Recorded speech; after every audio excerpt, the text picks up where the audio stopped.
It's Nancy Patterson and Oliver. It's Auntie Judy. Samantha Kuhn. It's Wendy Fox. When we are not arranging geek meets in Albany, New York, or busy meeting Nancy before Curtis, we are listening to Geekin' on Walt Disney World with Curtis and the whole Geekin' family.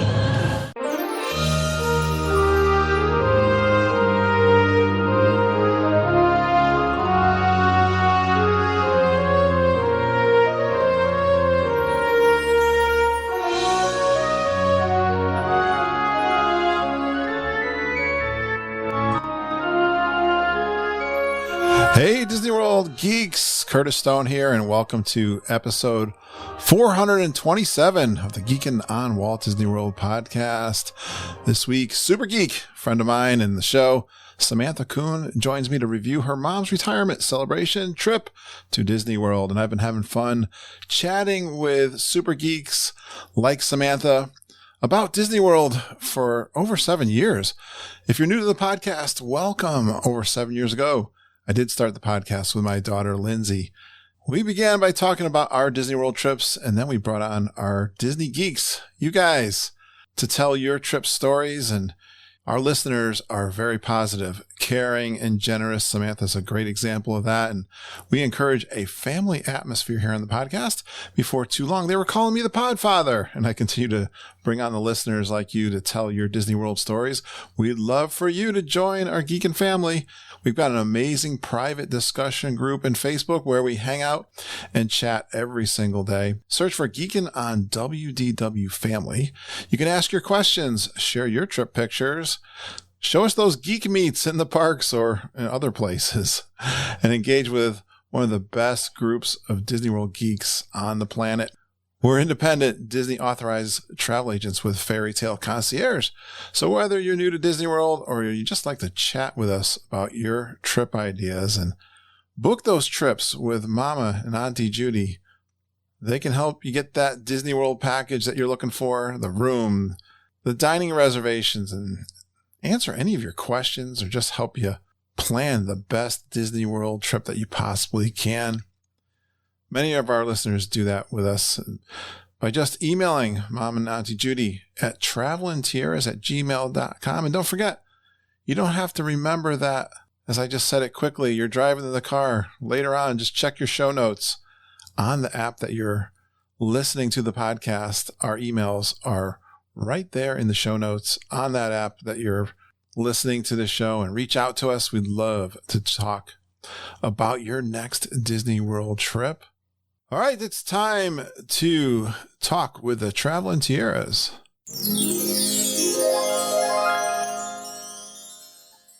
Hey, Judy. Hey, Mom. Hey, Kurt, Mama. Hey, geek. Hey, Judy. Hi, Curtis. And hello, geeks. Well, I've got a really fun package that came in the mail this week. I'm so excited that the unofficial guide books came in. Oh, yeah. Our good friend Lillian. So good. I'm going to be interviewing a couple of their authors. Not just the big book, which we highly recommend, the Walt Disney World Unofficial Guide. This is the one that started it all for Mom and I, right, Mom? Oh, yeah. 20 years ago. It's still the go-to. You've got to buy this book. I think especially this year. I can't wait to interview a couple of their authors. But they send me a couple copies. They're not even out to the public yet. They were in the warehouse. They just came in. So Lillian sent me the Disneyland book, the Universal book. We'll be talking about those parks with the authors. And of course, the big book, the Disney World one. Judy and I were just comparing last year's to this one. Nice. And it's got some additional content. Of course, we're going to talk about Genie Plus. And when, for the touring plans, big changes in Disney World and the way that the touring plans are done. So I can't wait to talk to them. That's going to be an interesting conversation. I dug in a little bit into the book, and I got a couple things I'm going to run by you guys and get your reaction. But before we do that, Judy, you surprised me. I was off on Tuesday for the Thanksgiving week, and you called me and then I think FaceTimed me. You were where, Judy? I was in Troy, New York, which is about an hour and 20 minutes from my house. And I went up and I met and had coffee at Starbucks with Samantha Kuhn, Wendy Fox, and Nancy Patterson and her son Oliver. So Oh, yay. It was really cool. Really nice. really cool geek meet. Nancy's kind of a, Really nice. she just booked with us. We talked about her last week. I would have loved to gone, but I had so much Thanksgiving prep going on this week that I couldn't make it.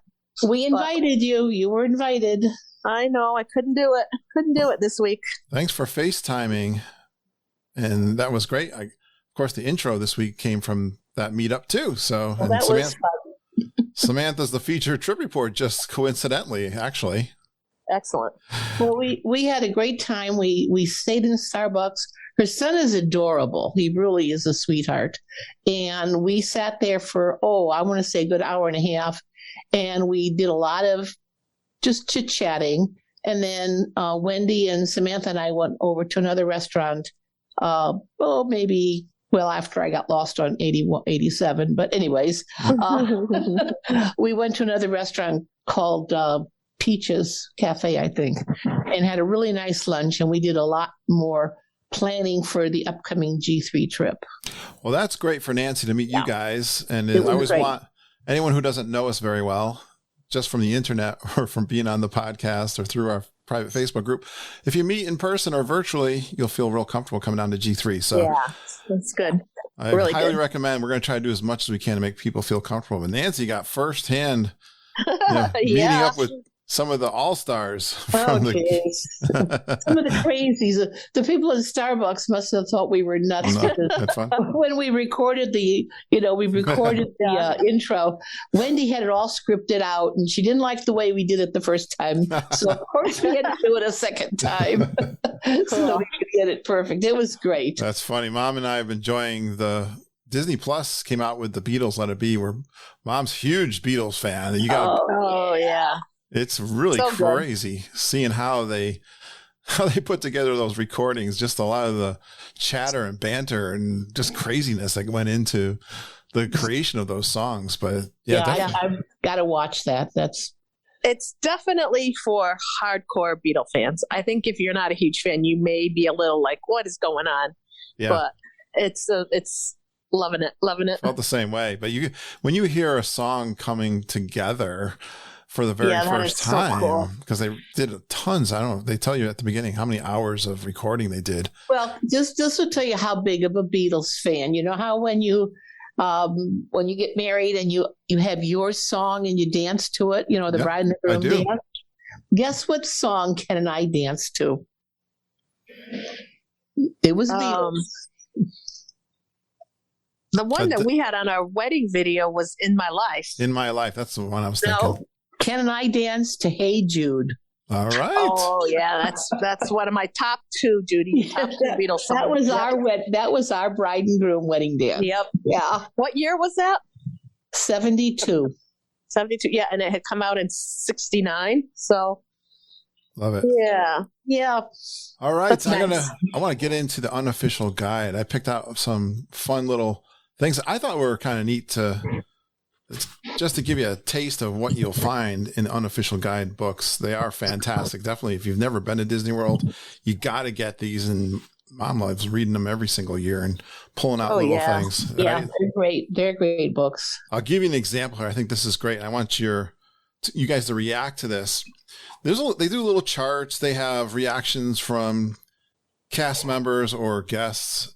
That's really great. But I like these charts, and they do reviews, of course, and surveys. But this one, and of course, they're statisticians, and they do all those touring guides and telling you how busy the park's going to be and all that. But this one is attractions that frequently experience outages at Disney World. So I've got the top 8. Which ones do you guys think come into this list of the top 8? Okay, I think number 1 has got to be Rise of Resistance. Okay. Yeah. That's got to be a top It's one of them? 5 for sure. Okay. What else? Another one that experiences outages. I have to say, it's got to be something with animatronics. Test Track, to me, seems like it always is going down. Okay. Splash Mountain. Okay. What else? What else we got? I've got 8 of them. I got the top 8. The top 8. They actually have 2 columns. Expedition Everest. All right. Yeah. Because my niece got stuck on it, so that's why. Yeah. My God. Oh, that's horrific. She On that hill there. she had to walk down that hill. So they have 3 columns. I think the way they're ranked really incorporates all 3 of these columns. One is likelihood the ride is down at some point in the first hour the park is open, which is interesting. I won't read off all the percentages, but they also have likelihood that the ride is down at some point. Curtis. I got a good one. Yeah. The Tomorrowland Transit. You got that people right. Mover. Yeah. Yes, you got that right. I think it had an outage of 2 or 3 years or something like that. Hey, you know what else has got an outage right now? The longest one are the trams. Trams are out of service. You guys are getting you're out of control now. All I right. know. We can go on. Likelihood that the ride is down at some point during the day. That's the second column. The third column is the median outage duration in minutes. So they kind of use a running average of those 3 columns. But number 8 is the Haunted Mansion. I was going to say that. It seems to stop quite a bit, right? Yeah, 47% chance it's going to be down during the day. Yeah. Next one is Wait, Kurt, when they say down, are they meaning lengthy stoppages or just stop, start? They just say down, but they do give that it's actually down 19 minutes during the in the median outage. Okay. Expedition Everest is next. There you go. Down 44% chance during the day. That can be down as long as 46 minutes. Yeah. The Many Adventures of Winnie the Pooh. Really? I wouldn't have guessed that. I'm surprised at that one. I don't know why we've never been stuck on Pooh, have we? No. 62%. Maybe Pooh's in the grass. 62% averaging 35 minutes. Mickey's and Minnie Runaway Railway is next. Interesting. Wow. 61% can be down for 40 minutes. That was down. Remember when it opened? Yeah. On time when we were last there? I bet that's because they probably have to reset computers and things like that for those ones. So many moving parts over there. It seems like, yeah. Pirates of the Caribbean comes in number 4. Only 41% chance during the day, but it can be 42 minutes in length. Yeah. Then you guys guessed the next 3. Actually, I heard you say them. Test Track. Yep. I knew that always one. Down. Classic. 75% chance it's going to be down during the day. That's always down. That's a lot. Yeah, it is. But only down for 25 minutes, which is kind of one of the lower ones of the list. They must they learned how to reboot it fast, apparently. Yeah. Yeah, next, number 2 is Star Wars Rise of the Resistance. Okay. What's it number 1? What's number 1? What the heck? 76% chance. That one could be down as 53 minutes. That's the longest. Number 1. Wait a minute. Number 1. It's got to be. What's number 1? People Mover. No. Blinky. No? You actually guessed it as one of yours. You mentioned it. Splash Mountain comes in at number 1. I'm surprised. Wow. I'm really 72% chance. Splash. I don't think. Yeah. I know. You know what? We've never broken down on it, but there's been many times where I've walked up to it and they're standing there going, don't come. It's not. It's down. You know. Oh, that's true. I've never broken down on it. I was one time with April, my daughter-in-law, and we sat in the zippity doodah room for probably 15 minutes. Oh, yeah, learning the song. Yeah, learning the song. Yeah, but we finally got moved up, so I don't know what was going on. Yeah. Are you meaning to tell me that the People Mover didn't even break the top 8? Wow, that's true. That's surprising. That is true. Yeah, it is surprising. Yeah, shocked, I tell you. All right, the next one, I'm going to take a different. One of the things that this book does a really good job is helping you avoid long waits and lines. So this comes from that section. I think this was a little, I don't know, like a little spreadsheet here in the middle of the book that I thought looked interesting. It's the Type A Spouse's Bill of Rights. This was something that was sent in. This is something new. It was something sent in from a couple from Omaha, Nebraska. And it's really, it's wrong along the lines. You know how we always tell people as a good tip is to check with everybody in your party with like, what do you want to accomplish? What's your goals of this trip? And I think that's what the Bill of Rights is like. This is like what we want to accomplish on our trip. It was like an agreement, a negotiation between the couple. Okay. And they had 7 points here. Number 1, we will not see everything in one vacation, and any attempt to do so may be met with blunt trauma. I like it. Yeah. Len Testa will not be vacationing with us. His plans don't schedule time for benches. Ours may. Good one. A little ode to taking your time instead of trying to make every touring plan work to its end. We may deviate from the touring plans at some point. Really. That's an important one, Kurt. It's like be flexible. Exactly. We say this all the time. That's like our number 1 tip. And we do that too. Yes, you have to make an adjustment. Plan B is sometimes the best plan. Yeah. Even if it isn't on the Disney dining plan, which we don't have right now, a funnel cake or other snack may be purchased without a grouchy face from the non-purchasing spouse. Oh, a funnel cake in the Kingdom is the best lunch. Judy likes that one. The best lunch. We don't frown at any snack breaks, do we? No. We have this Cocktail agreement. hours, it's mandatory. I think this is part of the Geekin' Bill of Rights. You're right. Sometimes sitting by the pool may sound more fun than going to a park, show, or other scheduled event. Well, on this vacation, that will be fine. Mom, you've never done that. That's not part of our Bill of Rights. It's not really. Ken and I have, yes. When we go by ourselves, we have been known to go back and sit by the pool. Yeah, I have sometimes been able to break away from these guys when they're doing something else. Yeah. Number 6, there's 7 of these, but I thought we were going to is a phrase that must be stricken from the discussion of any plans that had not been previously discussed as a couple. Oh, there you go. Yeah. Last one, other items may be added as circumstance dictate at the parks. Oh, yeah, that's a good one. That's the best one. Why? What do you like to add? Anything. You like to change course? Yeah. Yeah. To me, you know what's most important? Get there early. Rope drop. Very important. That's the law. That's the rule. For saving time. Yeah, we'll talk about those things when we interview these guys too. And the last thing comes from, I had to do something from the dining session. Disney Dining 101, of course, they've got tons of reviews, and I thought this was kind of a cute chart. The reality of getting last minute dining reservations. I know you guys as travel agents are trying to get all those dining reservations for your clients. We've got a bunch coming up too this week too. We do. But I've been hearing good things that people have been able to do walk-ups last minute, right before they go. They've been able to look up and make some changes online. So there's hope. Never give up hope.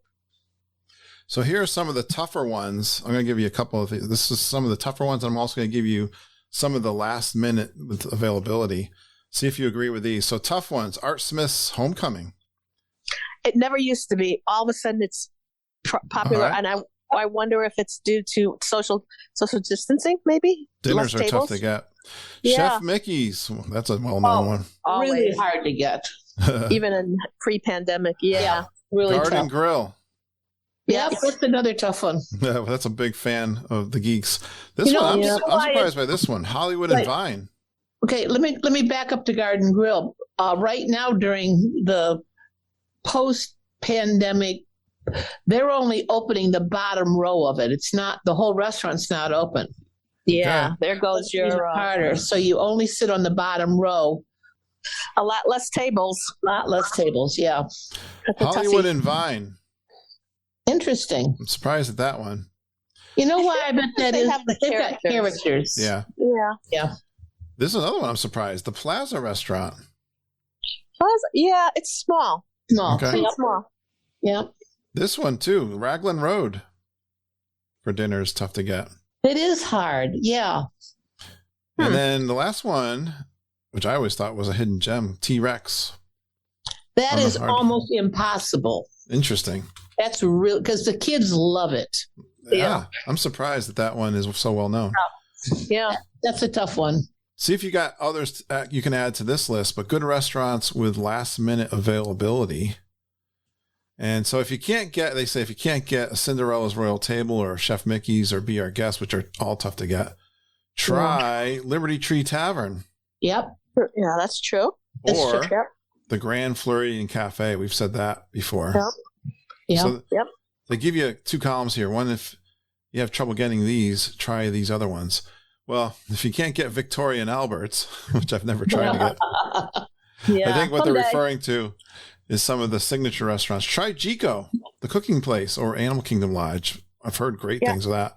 They actually mentioned California Grill, which I would think is kind of tough to get. It Right is, now, but I think it's doable.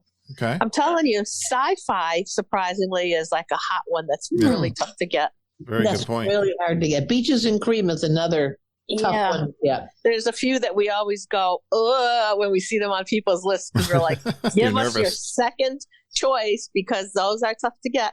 Yep. And then if we get them, great. Space 220, another one, a toughie, but it's new and it's really good. And I've heard it's the best theme park experience dining so far that Disney has. All right. So understandable. Via Napoli, if you have a hard time getting Via Napoli, which is in Epcot, so this is looking at the Epcot area, try Teppanyaki in Japan, or the Rose and Crown, or even outside of Epcot, right outside, the Trattoria Al Forno. I'll agree with those. Yeah. Yeah. Yep. Those are all good ones too. And we say for the fireworks show, get that Rose and Crown fireworks show. Yeah. Well, I hope And that we like goes faster. what about the other Japanese restaurant? Tokyo Dining. Exactly. That's a good one. I bet that's not hard to get either. We haven't had any issues getting that in the past. It just opened again. So Okay. geeks, try that one out. We really enjoyed that one. And here they compare downtown or Disney Springs, Raglan Road, if you're having trouble getting that, or Chef Art's Homecoming, try Wine Bar George. It says adults should try, which is, yes, I agree with that But too. they have got good food there too. Don't let it the Exactly. name just throw you that it's just a lounge. It's not. They've got full meals. Yeah, that's why they're saying. They also say family-friendly boathouse, Absolutely. Yes, large capacity good there. food. Good steaks and seafood. What do you think of Excellent. those, guys? I got agree another pretty one. much. I got another one. If you're in Disney Springs and you like sushi, this sounds crazy. Go to Splitsville. I know. Yeah, They right. have great sushi over there. Don't even have to go bowling. Nope. True. Well, there's my little taste of the unofficial guidebooks. We're going to get into that deeply with the authors coming on the show in probably the month of December. I'm going to get them on. Sounds good. Who knows when you'll hear them? Because I got so many recorded already. Margita, you had something you wanted to add. Yeah. I was perusing the interwebs last night looking at Disney stuff like I am known to do. And I saw some video of Spaceship Earth with really cool new lights on it and everything. So what Yes. they've done is they've plussed it up for the holidays, for the Epcot International Festival of the Holidays. And they're doing, I've got it pulled up here. It says they're doing new lighting where it's like starlight in a clear winter sky with stars all over. And then they're also doing beautiful green and blue of the Aurora Borealis.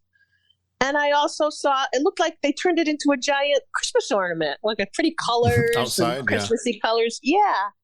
So Well, if you're down there for December for the holidays, geeks, take a few minutes on your way out of the park, if you're going that way, to just watch Spaceship Earth with all the beautiful lights. For the 50th anniversary, they put little twinkle lights all over Spaceship Earth.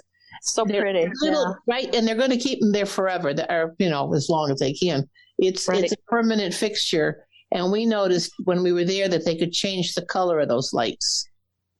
It was Yes. they were So- white, and then they were, they could do all those special effects in because they could change the light color. I know. I saw pictures of this LEDs like I have in my office here. right? Yeah. Love it. Oh, But if you go online and see some of the Christmassy stuff that they're doing, it's really pretty, really nice.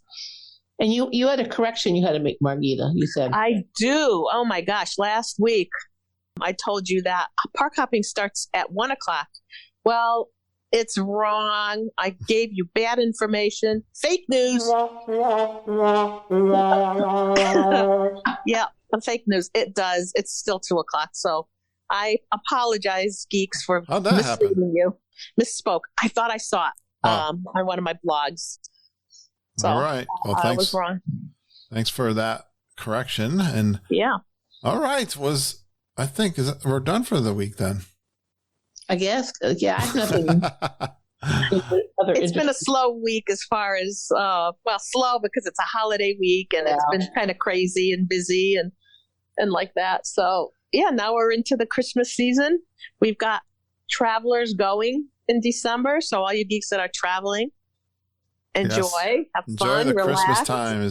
And the one thing you geeks need to pack is your patience, because I've been looking at the calendars and the weeks before Christmas are totally sold out. Yeah. Looks a little busy. Yeah, looks a little busy. That's right. You can still have fun when it's busy and just take your time. Yeah. It's a great time of the year to go. Use all those time of the year to go. strategies. Stay at the parks. Go to the resorts and see all the Yeah, and Christmas people, decorations. geeks. I don't want to see any geeks on video fighting like the people that were fighting when they were getting off the Living of the Land boat ride. I No know. geeks. Or at least make sure there's no cameras on you. Our guys are not like that. Have fun. And yes, one holiday behind us, the big one coming up with Christmas and New Year's. Definitely. We want to hear all the good times that you're having down at the parks at Christmas time. It's a great time to be there. The parks is great. All right. Until next time. We'll talk to you next week, geeks. All right. Take care, everybody. Have a good week. Bye-bye.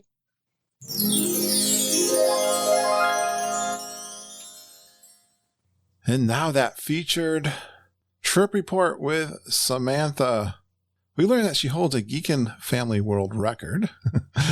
She spent 5 nights at Port Orleans French Quarter when it just first opened with her mom, celebrating her mom's retirement. A little update, I did do Stephanie Watson's trip this past Thanksgiving week. I had a couple days off. I was able to meet with Stephanie. And she does give us some great Genie Plus tips, by the way. That'll be coming up in weeks ahead. I know Samantha and Stephanie definitely connected at Port Orleans French Quarter.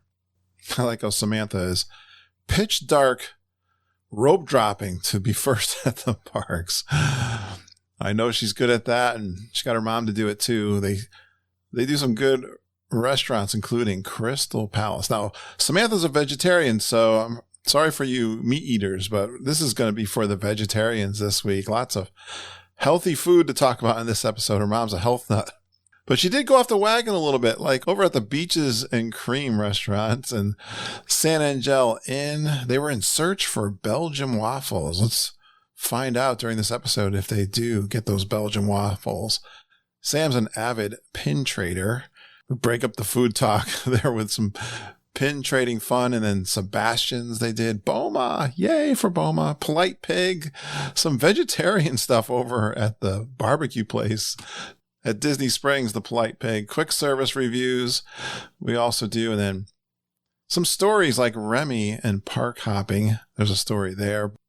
How they made out with their boarding groups for Remy. You got to do that to get your best reservation for the new Remy ride over at Epcot, just like you used to do for the Galaxy's Edge Rise of the Resistance. Now that's just a standby line, but they also have some Bailey's beignets. I did not know they had boozy beignets. And she has some geek meats, like I was saying before, and they have a great story of losing each other, even though Sam is an adult. It's like losing your child in the Disney World parks. No fear.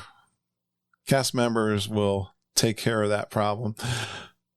We also talk about my daughter, Lindsay, and Sam. We met up at New York City. My daughter loves Broadway shows, and we had a fantastic, finally, after a long wait, we've been wanting to do this for like 2 years, and Samantha was so nice to meet up with us. We talked a little bit about that meetup in New York City a few weeks ago, and my daughter, Lindsay, wants to go back in March, end of March. I did a post in our private Facebook group. A bunch of people responded to my request to go see Aladdin in March, last Saturday in March. So if you're interested in that, contact me.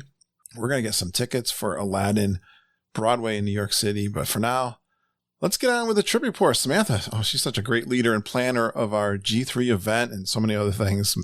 That's coming up here in February 2022. I know you're going to love this review of her latest trip to Disney World. Let's celebrate Samantha's mom's retirement party down in Disney World.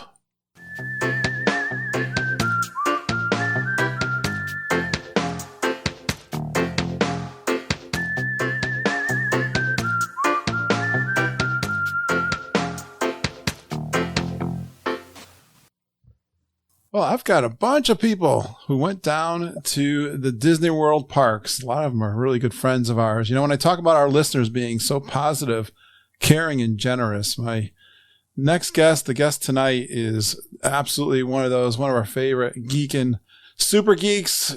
It's Samantha Kuhn.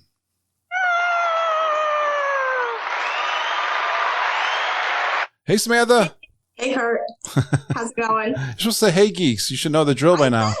You cut me off. Oh, okay. Your little audio. Yeah, your audio was cutting off a little bit there when you first talk. Oh, can you hear me okay? Yeah, it must be your, you talking into your computer? My iPad. It's an iPad. Okay. How you doing? I'm good. I'm sad to be back from Disney World. Yeah, when was your trip to Disney World? Your latest one? We got back 1 week ago today, so we were there long enough to see Halloween and 2 days of Christmas. So I planned this trip specifically to try to make that happen. Excellent. We're going to talk in depth about this trip, but first of all, we usually introduce our guests with 3 fun Walt Disney World facts about themselves. I know all the geeks that know you would love to have a deeper knowledge of who you are as a Walt Disney World geek, Samantha. So tell me one of your fun Walt Disney World facts about yourself. Well, I guess this is the not so fun Walt Disney World fact about me. Well, actually, Should I end with that? Yeah, no, go ahead. Start off with that one. What's your favorite and your worst favorite ride? My favorite ride is Rock and Roller Coaster, but my least favorite ride is the Jungle Cruise. And I'm happy to still be in the group, even though I've admitted that over the years. A lot of us know that about you. That's why we forced you on the last G3 to ride the Jungle Cruise with Samantha, with all the geeks in the boat. Wasn't that fun, though? It was fun because I was sitting next to my buddy James. Oh. And they told my favorite joke, but... Oh, again, right? Like, don't they tell your favorite joke multiple times? Always to me, only me. I don't know why. They know. They know. My favorite is at the end of the ride, if your boat is a little bit stuck for a while, they go around and ask where everybody's from.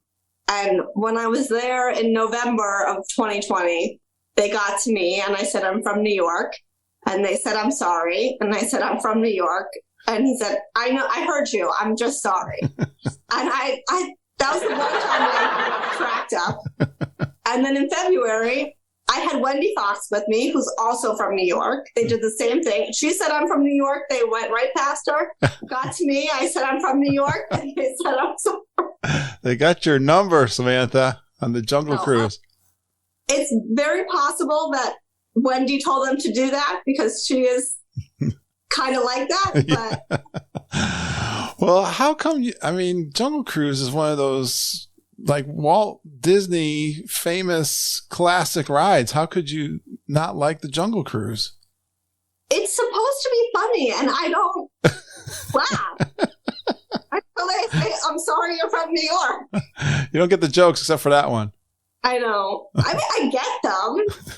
I just don't. You're not. Corny jokes aren't your thing, then. I guess not. All right. What about those fantastic animatronics, though, on that attraction? Well, I just don't understand why you want to look at a cement elephant when you can go 2 doors down to Animal Kingdom and look at a live elephant. Too funny. It's funny to hear the quirkiness of our listeners. And I don't understand that it's like the longest wait in the park. Yeah, that's true. It's got a very long line. It's a slow loading attraction. For sure. I understand that. Well, Rock and Roller Coaster, why is that one your favorite? That's kind of unique. That's my favorite because, well, one, I like roller coasters, and I grew up listening to Aerosmith with my parents, and so I have many fond memories of riding that ride with my mom, jamming out. So, did you go out this time? We did, yes. Did you see? I'm sure I knew about this, but I totally wasn't thinking. You know, when you walk in and they got the posters there, and if you've got your magic band, they can actually figure out. Oh yeah, they did that for my mom's. My mom's name was up there. Did she notice? Did you show it to her? I took her a picture of her. I showed it to her. I took a picture, and they had done. My dad had gotten it the year before when I had gone with him. So I totally had forgotten about that, and when I saw it, I was like, I had my town there. I'm like. What? I mean, my town is kind of, it's not New York. I've hit with the town before. Oh, no? Yeah, that was special. It got my attention. I was live. I think it was only $7 a night, too, so. You're a cheap show. Exactly. So give me your second fun Walt Disney World fact about yourself. Well, I can't go a single trip without having a Mickey Premium Bar. That's my favorite snack. And we'll get to it later. I said the carrot cake cookie is creeping up, but that's not a staple yet. Yeah, that was Mickey Premium Bars. You ever have the ones? You can buy them in the store, too. I think Target's got them, but they're kind of small. They're pretty good premium ice cream, but they're not, quite as big as the ones down in Disney World. They're not as big, and the chocolate is not as good. Oh, okay. Well, you're a professional. Big chocolate fan, so. Okay, yeah. You eat a lot of those, like every time you're in the park? At least one a trip. I can't make it through a trip without one. Yeah, I get that's, everyone's got to have one of those snacks that is a classic go-to. Now, after years of listening to the podcast, I have too many other snacks I want to try, so it's hard to fit it in. It's getting harder, huh? It is. When did you discover the carrot cake cookie? This is the first time I've had it. I think I knew about it the last couple trips, but I didn't get around to getting it. It's one of my favorites. In case you were wondering, the first ingredient in the carrot cake cookie is sugar. Because I convinced my health nut of a mother to split one with me before I read that. And we finished it, and she said, I'm not even going to look at the ingredients because I don't want to know. And so, of course, then I had to look at them. And she was like, I'm sure sugar's up there, probably like 2 or 3. And of course, I was like, you don't want to know. You think? Oh my gosh, that thing's fantastic. Huge. First ingredient. You didn't happen to get that a Wookiee cookie, did you? That we've been talking about? I did. That was on my list. I wanted to, but never get that. Yeah, we'll have to get one of those when we're down there in February. Yeah, that'll have to be an event on our trip. And don't worry, guys. We're going to talk a lot about food. I'm looking at her list that she sent me today. It's 90% food talk, I think. This is how much of the podcast is food talk. 90%. Oh, so you're a critic now, huh? I'm trying. I don't get any complaints about that, though. No. My only complaint is that now I have too many things I want to try and not enough Disney days to try them. So true. All right. Give me your third fun Walt Disney World facts about Samantha.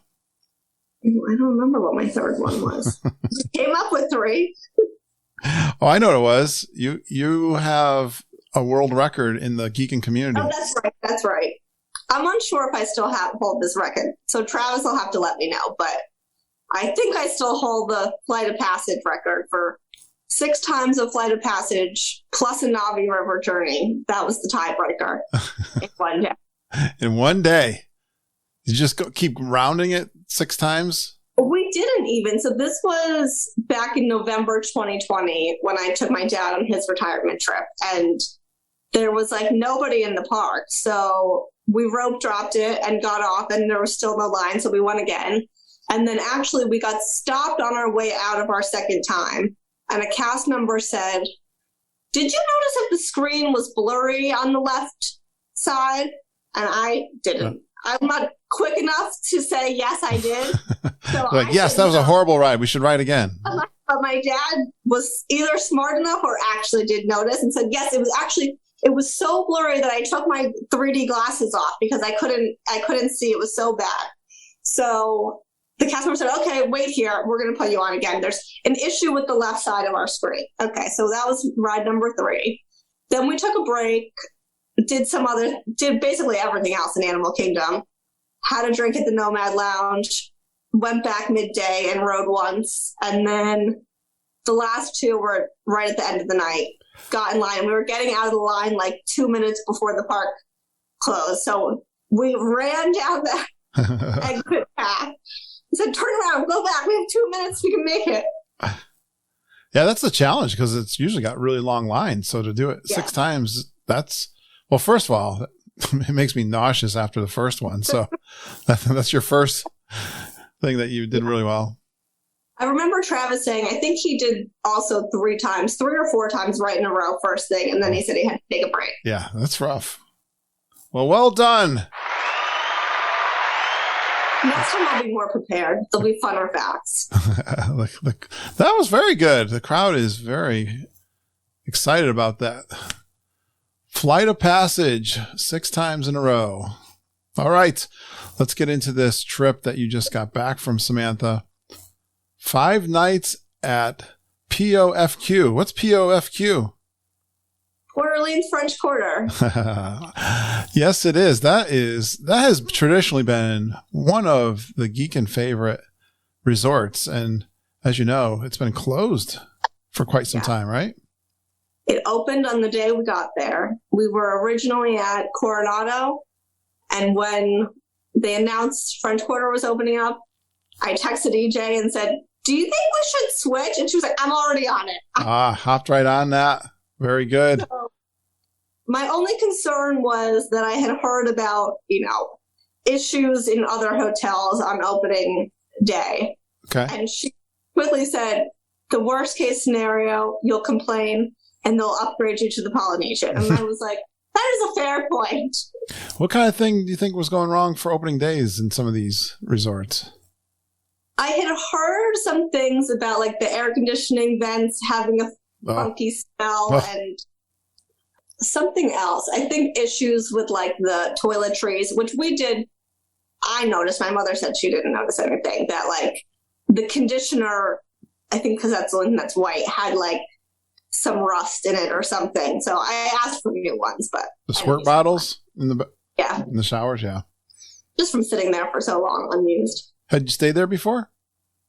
So Port Orleans was actually the first resort we ever stayed on property back in, I want to say 1998 and 1999. Okay. But that was before it was French Quarter. So technically, no, this is my first time at French Quarter. What was it called then? Or are you just talking about? It was Port Orleans, and then there was a Dixie Landing, but I can't remember if there was 2 resorts or if it was all one resort or what the deal was. Okay. Yeah, I don't know the history, to be honest with you. I don't either. I know we had stayed off property one time.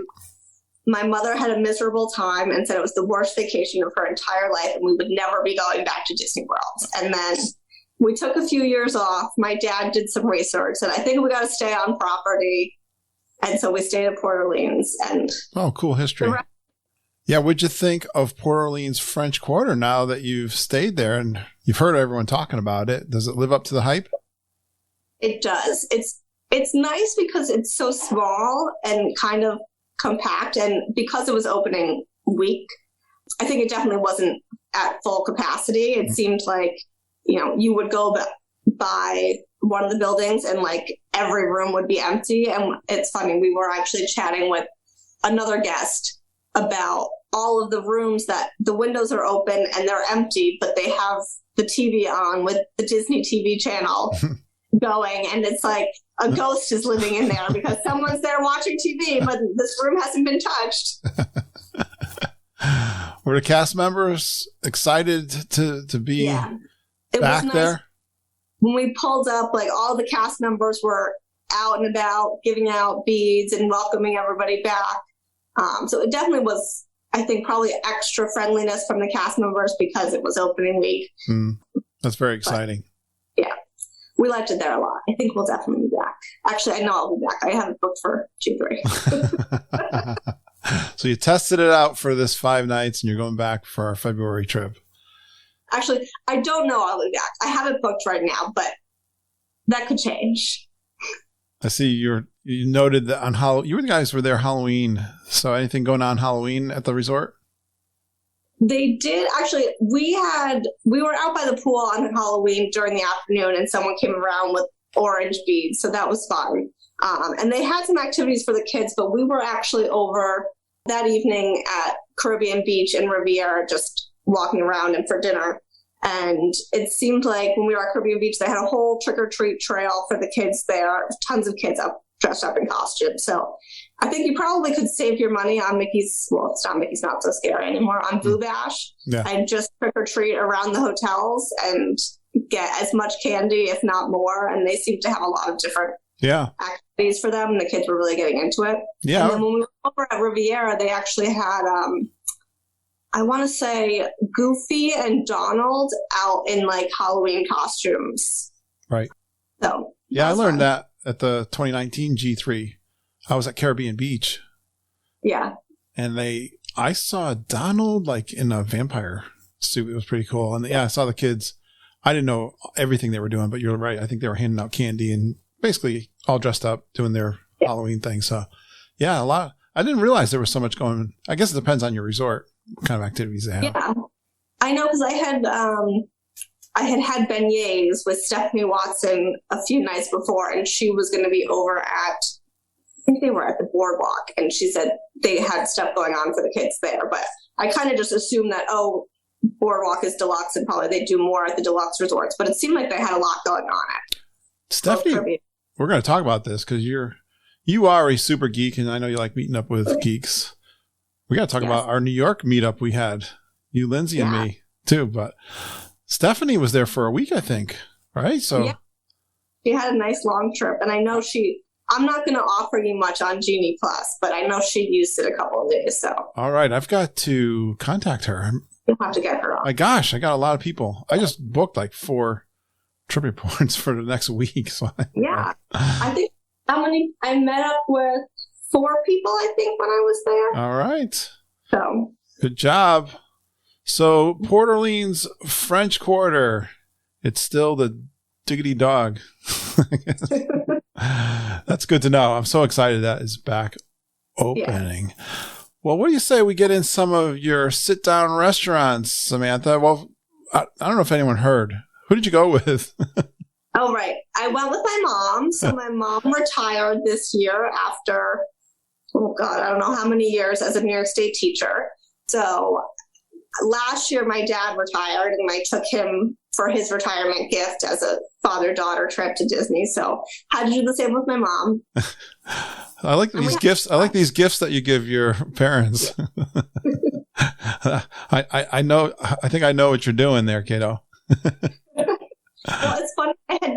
I had told my dad that it first occurred to me because I had taken 2 trips in a row with newbies, like Disney World newbies. Yeah. And that's fun.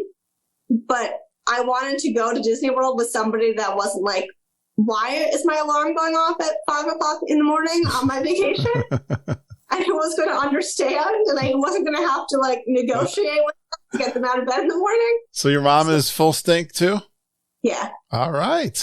We definitely are rope droppers. She and I took a few more like midday breaks than my dad and I did. I think also, the parks back November of last year had such short hours. We were like, we will be there, park open to park closed, because 10 hours versus now they're open, much later.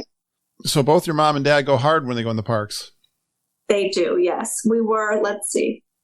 On our Animal Kingdom day, we were the first people there by like 15 minutes. Nobody else came. It was pitch black. The cast members were like, why are you here? What time was that? It was at, let's see. Why did you get there so early? Animal Kingdom opens at 7:30, so we were probably outside at 6:30, maybe even a little bit earlier, maybe like 6:25. Is there a big advantage so you can get on Flight of Passage to get that early? Well, we should have been the first people on Flight of Passage, but some teenagers came sprinting, breaking the rules, and cut in front. Or else you would have been first. We would have been first, yes, because we were the first people in the park. One of my favorite things about Samantha when we go on G3 is she's waiting in line, like when we're at Pop for the Skyliner, so I can cut the line. Like, oh, hey, Samantha, thanks for holding the line for me. We always say it's not enough to like be there for rope drop anymore. You have to be like the first people there. Yeah, especially Flight of Passage. I learned that because our bus was late. I think we ended up Ubering over, John and I. That was one of the attractions I really wanted him to get on, but I failed on that one for sure. But you did it right. 6:30 in the morning. You must have had to Uber over there. No, we were on the first bus. Wow. They tell you the first bus comes an hour before park opening, but it really doesn't. It comes like an hour and a half, and then they sit there. And if there's some crazy person there to take, they will take them early. So, were you guys the only ones on the bus? Yeah, most mornings, I think maybe all but like one morning, we were on the bus. Well done. How were the buses at French Quarter? They were good.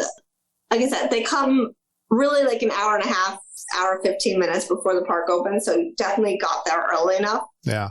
I was bummed. We had every intention of taking the boat down to Saratoga Springs, and like we couldn't, or not to Saratoga, to Disney Springs. We couldn't figure out like, is there a schedule for the boat? Does it just show up? And there was a bus coming, so we were like, we'll just get the bus.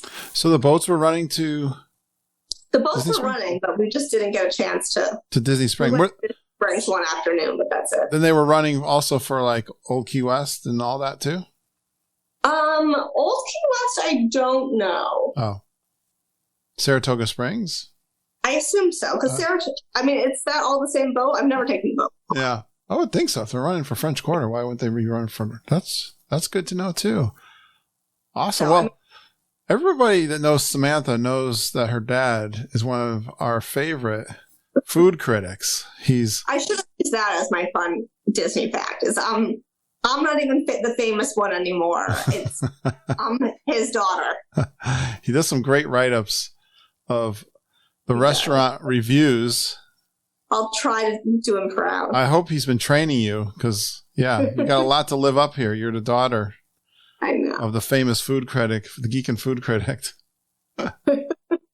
He did some audio for us too, right? Didn't we put it on the show? Yeah, I tried to. He refused to actually be on the show, and so I said, "Well, if I write you a script, can you record an intro?" He said yes, and then I convinced him to read one of his reviews to put in. That's awesome. All right. Your my mom's. mother negotiated into her contract of this trip that she would not be coming on. I've, I didn't even ask. She said, when we first booked it, she said, "I will go with you, but I will not be on the podcast." I'm scary, right? Right, Samantha? I'm scary. You're very scary. Oh my gosh. All right. Let's get into this. Some sit down restaurants. What was your first one? So our first one was Crystal Palace, which we haven't been to since the parks reopened. I still really enjoyed it. We were there for dinner. Like, it's technically dinner, but it was like a 3:30 reservation.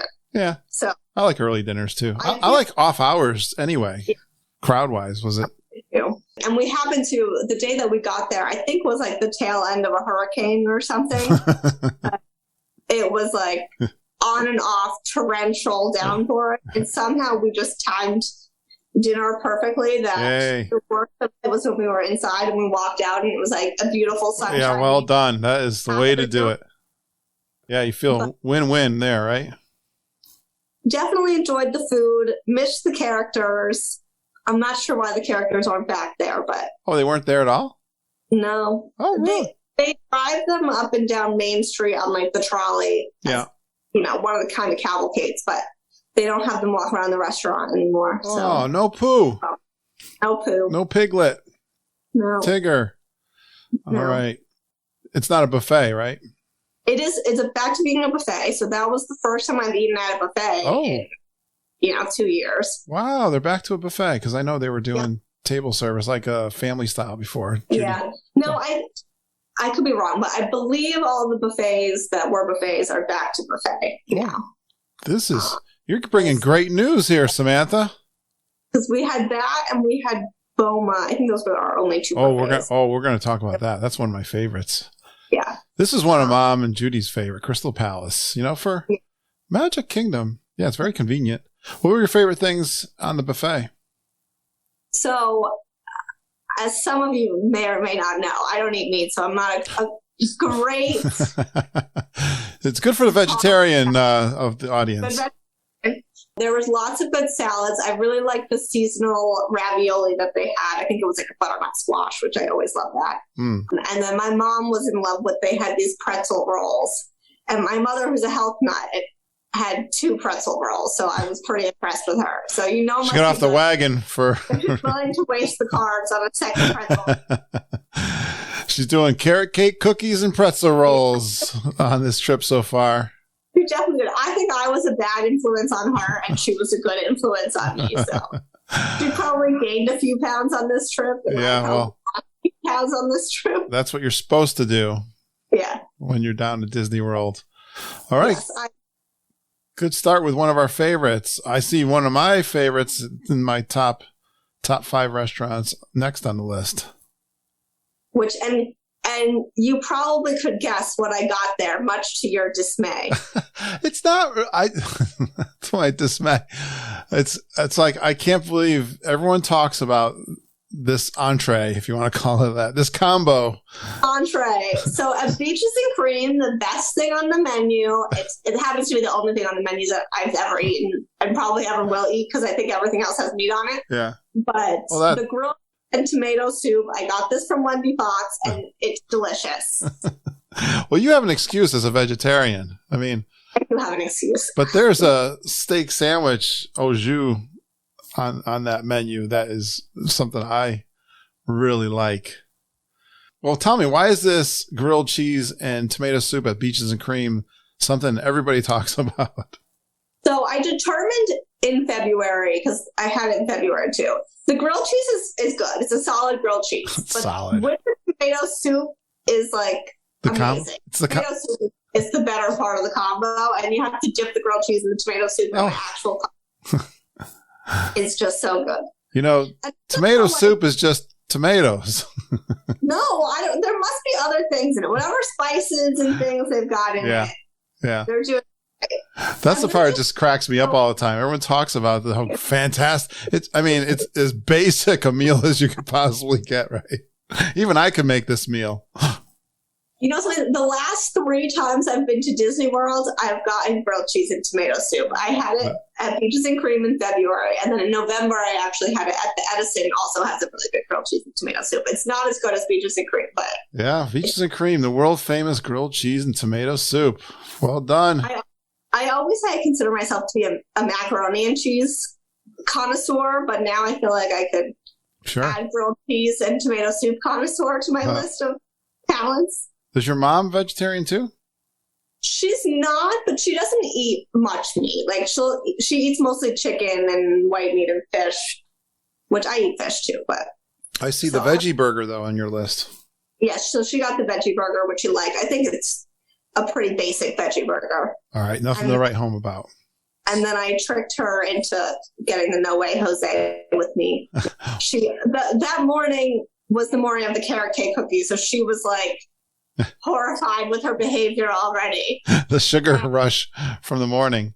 Yeah, and they were bringing out all the different sundaes of, I forget what else is there. The kitchen sink and the Mickey Pig, all this stuff. And she sees all this coming out and she's like, we're not getting that. We can't get that. And so I looked at honestly, I forgot how big it was. So that is true. I did forget how big it was.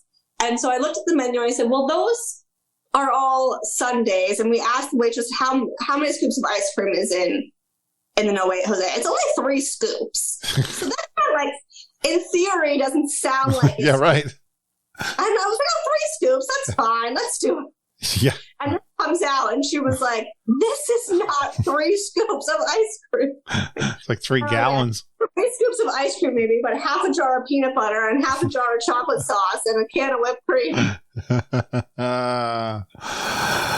Did you guys finish it off? We finished most of it. Did and good? that was my first time having a proper No Way Jose, because up until this point, I've only had takeout No Way Jose with Wendy. That's right. When Wendy rented the pool for us, you had a takeout. And cream, and we said, "Can you bring us a to-go?" That's right. That's probably the first time your waitress has ever been asked that. Don't get that very often, right? And no, I think they've always had a takeout window, so that's not a big deal for them, I would think. And then I remember you said next time we go, I want to get my No Way Jose like proper. Yes, because I had major FOMO and regret after eating at Beaches and Cream with Chris Futrell and Travis Dietrich and having them both get No Way Jose's, and I got a root beer float. I knew there was a story there. I knew it. Yes. So you feel redemption now? I do, yes. So I will never make that mistake again. Is it good? That's one of my favorite desserts on property. Peanut butter is like one of my 4 food groups, I say. So anything that has peanut butter in it, I'm sold on. Lindsay's been sending me Reese's peanut butter cups. I actually also have a bag of Reese's cups within arm's reach. I bought them from my Christmas candy jar this weekend. I was like, let me fill up that candy jar. I had those for Halloween. Lindsay was giving me all kinds of those candies. I like that too. Yeah, definitely. I'm glad you like that. That's world famous too. Good job at Beaches and Cream. San Angel Inn. I am not reading ahead here. That one's the one inside of Mexican Pavilion, right? It is, yes. So we failed our main mission there, which was to get the pyramid dessert. I don't know if you've seen it, but it's a chocolate pyramid. And I thought it was just like a chocolate pyramid that was going to be, 6 inches tall. But turns out it's like a 4-layer cake underneath a chocolate pyramid that is probably a foot tall. Oh, really? No, I've not heard of this. So we didn't end up getting that. We got a salad and fish tacos, which were both delicious, but not a chocolate pyramid. What happened? How come you didn't get the chocolate pyramid? It was huge. How'd you know, though? I mean, you got tricked by the No Way Jose. Well, there's at the San Angel Inn, there is a chocolate pyramid on display as you enter. So I could see how it was in a chocolate or in a glass case.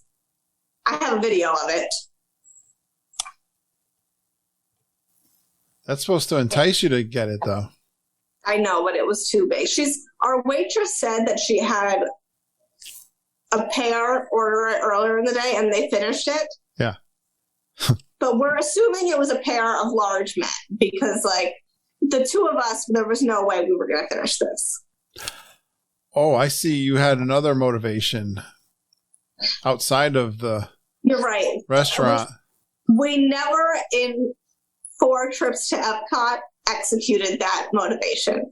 My mom wanted to get a waffle from the Belgian stand at Food and Wine. And I forget what happened that afternoon. We didn't get it. We went back, we planned to get it, and then we ended up over in France at the ice cream shop. So she never did end up getting her Belgian waffle. Oh, at all? Not even after this At restaurant? all. Oh, no. I hate when that happens at Disney World. I tried to make it up to her with the Sleepy Hollow fruit waffle on our last day. Okay. Well, Which nice. I really enjoyed, and I really enjoyed that too. So Nice I think save. we gave up on the pyramid to get a Belgian waffle, and honestly, I have no idea what our snack was afterwards that we substituted the Belgian waffle for. It couldn't have been that good. Well, we've had some bad reviews from San Angel Inn. That's why I was kind of interested. I personally had a horrible steak there last time I was there. It was crowded. Oh, really? And I've talked to others who've had bad experiences. Sounds like you had a good experience then. Yeah, it wasn't super crowded. Our waitress was very nice. We split a salad and the fish tacos, and they both were good. The salad actually, it's always like the most random thing that gets the biggest rave. This had like some kind of fried cheese on it that my mother was like, I don't know what this is. This is so amazing. This cheese is the best thing I ever had. Like, we're eating a salad. It can't be like that spectacular. I understand. I understand the enthusiasm. Yeah. When you see something, now, I know your dad would explain that very clearly to all of us. Much better than I did. But. He would go into very detailed description of that. Yeah. But I do like it is dark in there, which is the one real downside that's never going to change. But I happen to have on my light up Epcot ears. So I took the opportunity to show those off and I turned them on. So I didn't mind. How many pairs of Mickey ears do you have, Samantha? Funny you should ask, because I just counted them the other day when I unpacked, and it's a very scary number. Would it be shocking to our audience how many pairs of ears you have? I have 51 pairs of ears. And now I will sidebar that during the pandemic, my pandemic hobby has been making my own Mickey ears, so that it snowballs a little bit faster then. But yeah, not great. It's a lot of ears. She's blaming the pandemic on her collection of Mickey ears. I'm not blaming the pandemic, because I probably would have still collected them, but there's not a pair you would not pass up, sounds like, Samantha. No, I have a couple on the list already that I missed out on since the Christmas merchandise didn't drop until like 2 days after we left. So, are there a lot of other geeks in our group that are into the ear collection thing? There's a few. I've got my handful of enablers that I know. I thought so. I thought so. I know a geek when I meet one. This is one of those traits. Our girls group is not great. Like, you don't want to buy something. How about your pin collection? Just to take a sidebar from food here, take a break, put our stretchy pants on for a minute here. But how did you do on your pin trading? I did great on pin trading. Carl Casavecchia has me on a new pin trading mission because I really needed a new pin. He's good for that. Yep. He is good for that. So he has got me looking for hidden Disney. Well, they're now hidden Disney pins, but hidden Mickey pins, which are the ones that are released to cast members on their lanyard first.